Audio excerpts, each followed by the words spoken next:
നമസ്കാരം. മലയാള സിനിമയുടെ ഹാസ്യ സാമ്രാട്ടാണ് ജഗതി ശ്രീകുമാർ. താരത്തിന്റെ വാർത്തകളെല്ലാം തന്നെ വളരെ പെട്ടെന്നാണ് ഇന്ന് സോഷ്യൽ മീഡിയയിൽ വൈറലാകാറുള്ളത്. 3 തവണ വിവാഹിതനായതിന്റെ പേരിൽ ഇടയ്ക്കിടെ ചില വിമർശനങ്ങളും ജഗതിക്ക് നേരിടേണ്ടതായി വന്നിരുന്നു. നടി മല്ലിക സുകുമാരനാണ് ജഗതിയുടെ ആദ്യ ഭാര്യ. കോളേജിൽ പഠിക്കുമ്പോൾ കണ്ട് ഇഷ്ടപ്പെട്ട ഇരുവരും വീട്ടുകാരുടെ സമ്മതമില്ലാതെയാണ് വിവാഹിതരാകുന്നത്. ഒത്തിരി വർഷങ്ങൾ ഒരുമിച്ച് ജീവിച്ചെങ്കിലും പിന്നീട് താരങ്ങൾ വേർപിരിയലായിരുന്നു. വിവാഹമോചിതരായെങ്കിലും മല്ലിക സുകുമാരനുമായി യാതൊരു പിണക്കമോ ശത്രുതയോ ജഗതിക്ക് ഉണ്ടായിരുന്നില്ല. വിവാഹിതരാകുന്നതിന് മുൻപും വിവാഹശേഷവും മലയാളത്തിൽ നിരവധി താരങ്ങൾ ഒരുമിച്ച് അഭിനയിച്ചിട്ടുണ്ടെങ്കിലും വിവാഹമോചനത്തിന് ശേഷം ഒന്നിച്ച് അഭിനയിച്ചത് ജഗതിയും മല്ലികയുമായിരുന്നു. ഈ വിവാഹവും വേർപിരിയലും ഇപ്പോഴും വാർത്തയാകാറുണ്ട്. ഇപ്പോഴത്തെ വീണ്ടും അത് ചർച്ചയായി മാറുകയാണ് സമൂഹ മാധ്യമങ്ങളിൽ. കോളേജ് കാലത്ത് പ്രണയത്തിലായവരാണ് മല്ലികയും ജഗതിയും. അന്ന് ജഗതി തിരക്കുള്ള നടനല്ല, അവസരങ്ങൾ തേടി നടക്കുന്ന നടനാണ്. വ്യക്തിപരമായ കാരണങ്ങളാൽ ഒരു ഘട്ടത്തിൽ മല്ലികയും ജഗതി ശ്രീകുമാറും പിരിഞ്ഞു. പിന്നീട് നടൻ സുകുമാരനെ മല്ലിക വിവാഹം ചെയ്തു. കുറച്ച് വർഷങ്ങൾക്കിപ്പുറം ജഗതി ശ്രീകുമാർ മലയാളത്തിലെ അറിയപ്പെടുന്ന നടനായി. ശോഭ ശ്രീകുമാർ എന്നാണ് ജഗതിയുടെ ഭാര്യയുടെ പേര്. തകർന്നു പോയെന്ന് കരുതിയ തന്റെ ജീവിതത്തിലേക്ക് വന്ന ഭാഗ്യമാണ് സുകുമാരനെന്ന് മല്ലിക സുകുമാരൻ മിക്ക അഭിമുഖങ്ങളിലും പറയാറുണ്ട്. മല്ലികയുമായി പിരിയേണ്ടി വന്നതിന്റെ നിരാശ ഒന്നിലേറെ അഭിമുഖങ്ങളിൽ ജഗതി ശ്രീകുമാർ പങ്കുവച്ചിട്ടുണ്ട്. ജഗതിയും സുകുമാരനും തമ്മിൽ അസ്വാരസ്യങ്ങളും ഉണ്ടായിട്ടുണ്ട്. ജഗതിയും സുകുമാരനും തമ്മിലുണ്ടായ അകൽച്ചയെക്കുറിച്ച് സംസാരിക്കുകയാണ് ഇപ്പോൾ സംവിധായകൻ ആലപ്പി അഷ്റഫ്. സുകുമാരനെ ജഗതി പരസ്യമായി ഒരിക്കൽ അപമാനിച്ചിട്ടുണ്ടെന്ന് ആലപ്പി അഷ്റഫ് പറയുന്നു. മലയാള സിനിമയിൽ ആദ്യമായി ഒരു ഫാൻസ് അസോസിയേഷൻ ഉണ്ടാകുന്നത് നടൻ സുകുമാരനാണ്. ബാലചന്ദ്ര മേനോൻ അണിയാത്ത വളകൾ എന്ന സിനിമയുടെ ഷൂട്ടിംഗ് തിരുവനന്തപുരത്ത് വെച്ച് നടക്കുമ്പോഴായിരുന്നു ആ അസോസിയേഷന്റെ ഉദ്ഘാടനം. ആ ചിത്രത്തിൽ ഞാനും ഒരു ചെറിയ വേഷം ചെയ്തിട്ടുണ്ട്. ഫാൻസ് അസോസിയേഷന്റെ ഉദ്ഘാടനത്തോടനുബന്ധിച്ച് പ്രോഗ്രാമിനിടയിൽ മിമിക്രി അവതരിപ്പിക്കാൻ ഞാനും അവിടെ എത്തിയിരുന്നു. വേദിയിൽ സുകുമാരനെ കൂടാതെ ബാലചന്ദ്ര മേനോനും ജഗതിയും മറ്റ് വിശിഷ്ട അതിഥികളും ഉണ്ടായിരുന്നു. ഓഡിറ്റോറിയം നിറഞ്ഞു കവിഞ്ഞ ജനസാഗരവും. ആരുടെ പേരിലുള്ള ഫാൻസ് അസോസിയേഷൻ ആണെങ്കിലും നല്ല കാര്യം ചെയ്യുക എന്നുള്ളതാണ് പ്രധാനം. നമ്മുടെ ജീവിതം കൊണ്ട് മറ്റുള്ളവർക്ക് ഗുണകരമായ കാര്യം ചെയ്യണമെന്നൊക്കെ സുകുമാരൻ പ്രസംഗിച്ചു. അടുത്ത ഊഴം ജഗതി ശ്രീകുമാറിൻ്റെതായിരുന്നു. സുകുമാരൻ ഇവിടെ പറഞ്ഞത് 100% ശരിയാണ്. സുകുമാരൻ മറ്റുള്ളവർക്ക് ഉപകാരം ചെയ്യുന്ന ആളാണ്. എന്റെ ജീവിതത്തിൽ അദ്ദേഹം വലിയൊരു ഉപകാരം എനിക്ക് ചെയ്തു തന്നിട്ടുണ്ട് എന്ന് ജഗതി പറഞ്ഞു. അത് കേട്ട് ഓഡിറ്റോറിയത്തിൽ ഇരുന്നവർ ആകെ ഇളകി മറിഞ്ഞു. കൂക്കിവിളിയും കയ്യടികളും ഉയർന്നു. സുകുമാരന്റെ മുഖം വിളറി വെളുത്തു. ഞങ്ങളൊക്കെ ആകെ വിഷമിച്ചു. ജഗതി യാതൊരു കൂസലുമില്ലാതെ പ്രസംഗം കഴിഞ്ഞ് വേദി വിട്ടിറങ്ങുകയും ചെയ്തു. സുകുമാരൻ അതേക്കുറിച്ച് പിറ്റേ ദിവസം എന്നോട് പറഞ്ഞത് എന്നെ മോശക്കാരനാക്കുന്നതിന് വേണ്ടി അയാളുടെ അസൂയയിൽ നിന്നും ഉടലെടുത്ത വാക്കുകളാണ് അതെന്നാണ്. എന്നാൽ പിന്നീട് ഒരിക്കൽ തിരുവനന്തപുരത്ത് തന്നെയുള്ള മറ്റൊരു വേദിയിൽ വെച്ച് ജഗതിക്ക് കൈപ്പേറിയ അനുഭവം ഉണ്ടായിട്ടുണ്ട്. ജഗതി അന്നത്തെ മുഖ്യമന്ത്രി VS അച്യുതാനന്ദൻ പൊന്നാട അണിയിക്കുന്ന സദസ്സായിരുന്നു അത്. ജഗതി സ്ത്രീ പീഡന കേസിൽ പ്രതിയാണെന്ന് VSനോട് ആരോ പറഞ്ഞു കൊടുത്തു. VS ജഗതിയെ പൊന്നാട അണിയിക്കാൻ കൂട്ടാക്കിയില്ല. ഈ സംഭവം പത്രങ്ങളിലെല്ലാം വാർത്തയായി. പിറ്റേ ദിവസം എനിക്ക് VSന്റെ മകൻ അരുണിന്റെ ഫോൺ വന്നു. അച്ഛനെ ആരോ തെറ്റിദ്ധരിപ്പിച്ചതാണ്, ജഗതി ശ്രീകുമാറിനോട് സംസാരിക്കണമെന്ന് പറഞ്ഞു. ജഗതിയുള്ള ലൊക്കേഷനിലെ പ്രൊഡക്ഷൻ മാനേജർ മുഖേന ജഗതിയെ കൊണ്ട് അരുണിനോട് സംസാരിപ്പിച്ചെന്നും ആലപ്പി അഷ്റഫ് ഓർത്തു. അതേസമയം മല്ലികയുമായുള്ള ബന്ധം തകർന്നതിനെ കുറിച്ച് ഒരിക്കൽ ജഗതി ശ്രീകുമാർ സംസാരിച്ചിട്ടുണ്ട്. കോളേജിൽ പഠിക്കുമ്പോഴായിരുന്നു ആദ്യ പ്രണയം. 19ാമത്തെ വയസ്സിൽ പ്രണയം ഞാൻ സഫലമാക്കിയവനാണ്. തമാശ പ്രേമമൊന്നും ആയിരുന്നില്ല. ഞങ്ങൾ വിവാഹിതരായി. ആ ബന്ധം 11 വർഷം കഴിഞ്ഞ് വേർപ്പെടുത്തി. പിന്നെ ഞാൻ അറേഞ്ച്ഡ് മാരേജിന് വിധേയനായി. ചതിച്ചില്ലായിരുന്നു കാമുകിയെ എന്നൊരു തെറ്റേ ഞാൻ ചെയ്തിട്ടുള്ളൂ. അതാണ് എന്റെ ആദ്യ പ്രണയം. ഒറ്റ പ്രണയമേ ഉണ്ടായിരുന്നുള്ളൂ. കോളേജിലൊക്കെ അഭിനയിക്കുന്നത് കൊണ്ട് പല പെൺകുട്ടികൾക്കും ഇഷ്ടമായിരുന്നു. പക്ഷെ പ്രണയം ഒന്നേ ഉണ്ടായിരുന്നുള്ളൂ. ഇന്നത്തെ പോലെയല്ല, സ്വാതന്ത്ര്യക്കുറവുണ്ടായിരുന്നു. ഒരുമിച്ച് പുറത്തു പോകാനും സംസാരിക്കാനോ പോലും സ്വാതന്ത്ര്യമില്ലായിരുന്നു. അങ്ങനെ ഒരു കാലഘട്ടത്തിലെ പ്രണയം അപക്വമായ പ്രായത്തിൽ ഉണ്ടായിപ്പോയതാണ്. അത് കൗമാരത്തിന്റെ ചാബല്യമാണെന്ന് ഇപ്പോൾ എനിക്ക് തോന്നുന്നു. എന്നാൽ എൻ്റെ മക്കളൊക്കെ പ്രണയിക്കുന്നതിൽ എനിക്ക് യാതൊരു എതിർപ്പുമില്ല. പ്രണയത്തോട് വിരോധമില്ല. സുഖദുഃഖങ്ങൾ ഒരുമിച്ച് പങ്കിടാൻ തയ്യാറാകുമെങ്കിൽ. ബുദ്ധിമുട്ടുകൾ വരുമ്പോൾ ദമ്പതികൾ തമ്മിൽ മാറിയാൽ പ്രണയ സാഫല്യമാകില്ല.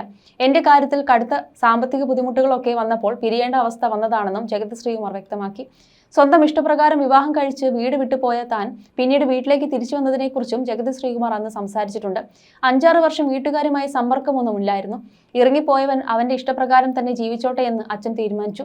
പിന്നീട് ആരുടെ കൂടെ പോയോ അവർ ഇല്ലാതായി. പിന്നീട് ഒറ്റയ്ക്കാണ് വീട്ടിൽ വരുന്നത്. മനുഷ്യന്റെ പല ഘട്ടങ്ങളിലെ മാനസിക വേദനകൾ അറിഞ്ഞ ആളാണ് താനെന്നും ജഗതി ശ്രീകുമാർ പറഞ്ഞു. അതേസമയം ജഗതി ശ്രീകുമാറിനെയും മല്ലികയെയും കുറിച്ച് സുഹൃത്തായിരുന്ന K. ജയകുമാർ IAS ഒരിക്കൽ പറഞ്ഞ വാക്കുകളും ഈ വേളയിൽ ശ്രദ്ധിക്കപ്പെടുന്നുണ്ട്. ഞാൻ MA പഠിക്കാൻ പോകുന്ന കാലത്ത് ജഗതി ശ്രീകുമാറിന്റെയും മല്ലികയുടെയും കല്യാണം കഴിഞ്ഞു. അവർ ചെന്നൈയിൽ ഒരുമിച്ച് ജീവിക്കുകയാണ്.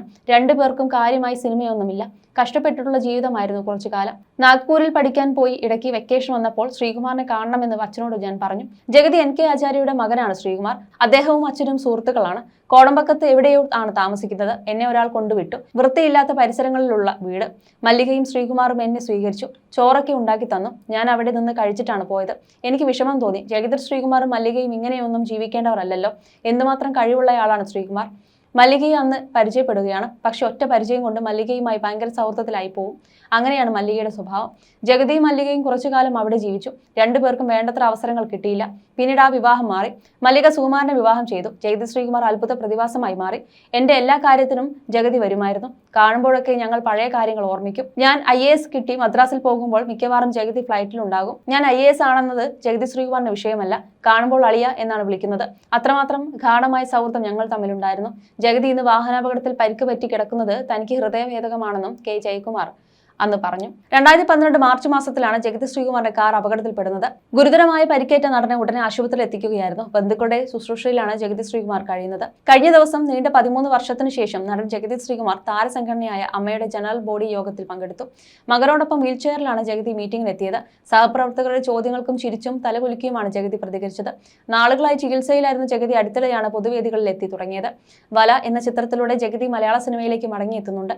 ജഗതിയുടെ ജന്മദിനത്തിലാണ് പുതിയ സിനിമ വിശേഷം ആരാധകരെ അറിയിച്ചത്. ഷോട്ടിനിടെ ചില ഡയലോഗുകളോ മാനസറിങ്ങളോ കയ്യിൽ നിന്നിട്ട് അഭിനയിക്കുന്ന ജഗതിയുടെ ശൈലിയെക്കുറിച്ച് നടനും സംവിധായകനുമായ ലാൽ പറഞ്ഞ കാര്യങ്ങളും ശ്രദ്ധ നേടിയിരുന്നു. അമ്പിളിച്ചേട്ടനെ പറ്റി പറയുമ്പോൾ ഏറ്റവും കൂടുതൽ പറയുന്ന ഒരു കാര്യമാണ് പുള്ളി ഷോട്ട് എടുക്കുമ്പോൾ ഒട്ടും പ്രതീക്ഷിക്കാതെ ചില ഡയലോഗ് പറയും, ചില ചലനങ്ങൾ ഇടും. അതൊട്ടും പ്രോത്സാഹിപ്പിക്കാൻ പാടില്ലാത്ത കാര്യമാണ്. അങ്ങനെ ചെയ്യാനേ പാടില്ല. അങ്ങനെ ചെയ്തു കഴിഞ്ഞാൽ സംവിധായകൻ നിർബന്ധമായും പറയണം. ഒന്നുകിൽ അത് പറഞ്ഞിട്ട് ചെയ്യണമായിരുന്നു എന്ന് പറയണം, അല്ലെങ്കിൽ നന്നായിരുന്നു, അതുകൊണ്ട് ഓക്കെ എന്ന് പറയണം. അതല്ലെങ്കിൽ അത് വേണ്ട എന്ന് പറഞ്ഞു മാറ്റണം. അതല്ലാതെ അതൊരു കഴിവായിട്ടും മിടുക്കായിട്ടും വയ്ക്കുന്നത് ഒട്ടും ശരിയായിട്ടുള്ള കാര്യമല്ല. അത് ഏത് വലിയ നടനാണെങ്കിലും. അത് ആ സീനിനെ ബാധിക്കുമോ എന്നുള്ളതിനേക്കാൾ ഉപരിയായി കൂടെ നിൽക്കുന്ന ആർട്ടിസ്റ്റുകളുണ്ട്. നമ്മൾ ഒരു കാര്യം തീരുമാനിച്ചുറപ്പിച്ചാണ് പോയിരിക്കുന്നത്. ഇയാൾ പറഞ്ഞു നിർത്തുന്ന ഡയലോഗിന്റെ അവസാന വാക്ക് ഇതാണ്. ആ വാക്ക് ബന്ധപ്പെട്ടായിരിക്കും ചിലപ്പോൾ ഞാൻ ഡയലോഗ് പറയേണ്ടത്. ആ കണക്ഷൻ നഷ്ടപ്പെട്ടു കഴിഞ്ഞാൽ നമുക്കത് പറയാൻ ബുദ്ധിമുട്ടാകും. ചിലപ്പോൾ നമ്മൾ പറഞ്ഞു ഒപ്പിക്കുമായിരിക്കും, പക്ഷെ അത് നമ്മുടെ പറഞ്ഞൊപ്പിക്കലാകും. അപ്പോൾ ദുർബലമാകുന്നത് ഈ നടനാണ്. ഇദ്ദേഹം അവിടെ ജയിക്കും, ഇവിടെ ഒരാൾ അതിനൊപ്പം പരാജയപ്പെടും. അതുകൊണ്ട് അതൊട്ടും ശരിയായിട്ടുള്ള കാര്യമല്ല. ഈ സ്വന്തമായി അല്ലെങ്കിൽ സ്പോണ്ടേനിയസ് ആയി ഇടുക എന്ന് പറയുന്നത് ഒട്ടും നല്ല ലക്ഷണമല്ല എന്നുമാണ് ലാൽ പറഞ്ഞിരുന്നത്. You're watching me on metromatney.com. on metromatney.com. metromatney.com. Subscribe for more videos. Subscribe for more videos. Subscribe here for more videos. Subscribe now. Thank you.